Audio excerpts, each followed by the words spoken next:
Hi, welcome to another Cold Fusion video. Since Wi-Fi's accidental invention in 1992 by Australian radio astronomer Dr. John O'Sullivan through a failed experiment to detect exploding mini black holes, Wi-Fi has revolutionized digital communication. Without it, our current mobile way of life would be somewhat different. Wi-Fi currently makes up 60% of global internet traffic. With all of that being said, Wi-Fi still has some issues. It's sketchy at times with a varying signal, and it's not totally secure because your signal could travel through walls and be easily picked up by someone else.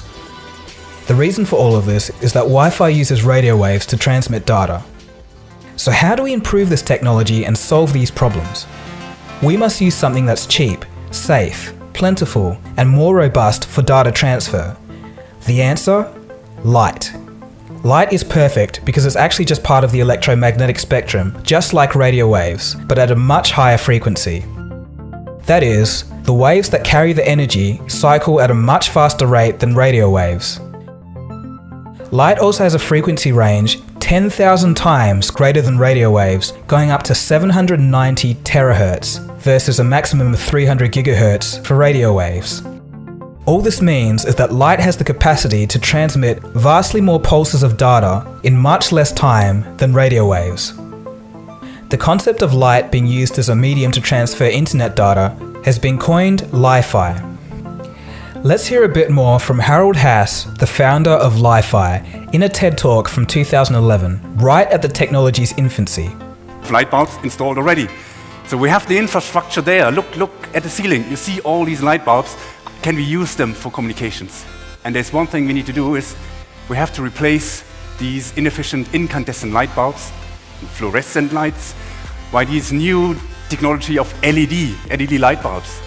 An LED is a semiconductor, it's an electronic device, and it has a very, very nice and cute property.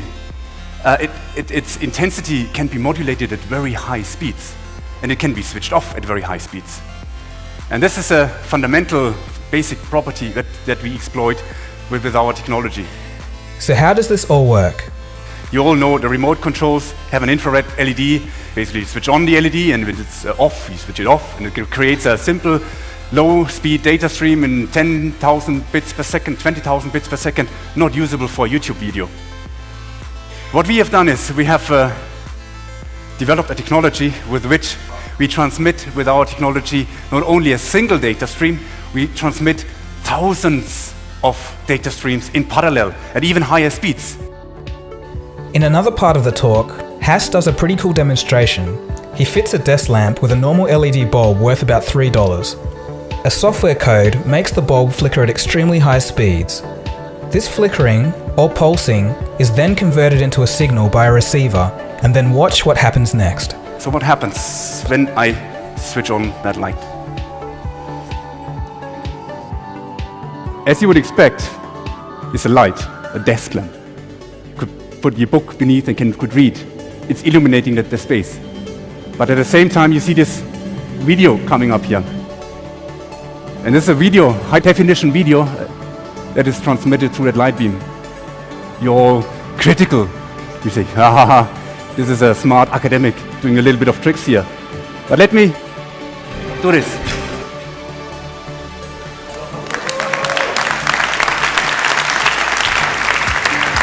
Once again, it is this light that transmits this high-definition video, this bit stream. And if you look at the light, it is illuminating as you would expect. You don't notice with your human eye, you don't notice the subtle changes in the amplitude that we impress onto this light bulb.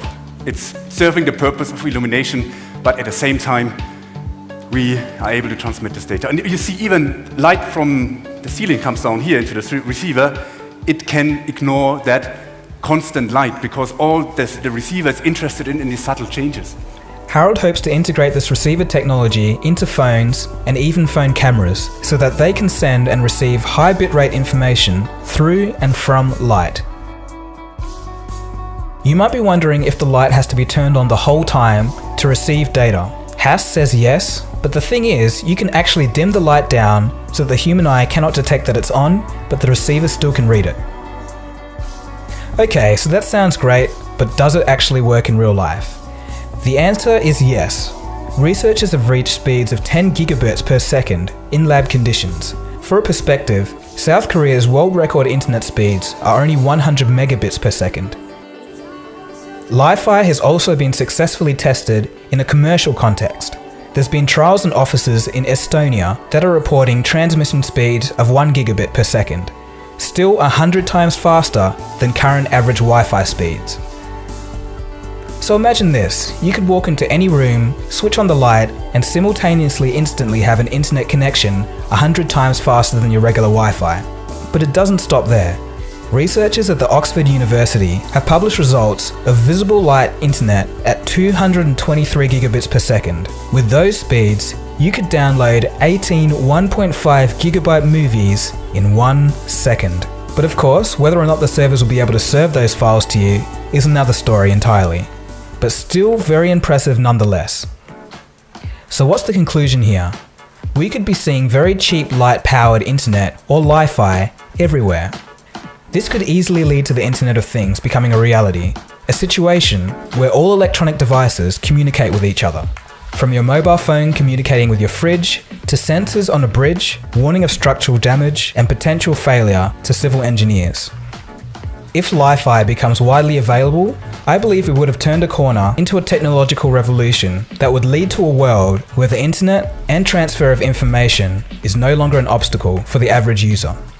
So anyway, that was just a quick story I thought I'd bring to you. It's quite fresh because the Wi-Fi tests in real life scenarios were only completed 2 days ago, at the time of this recording, so pretty exciting stuff.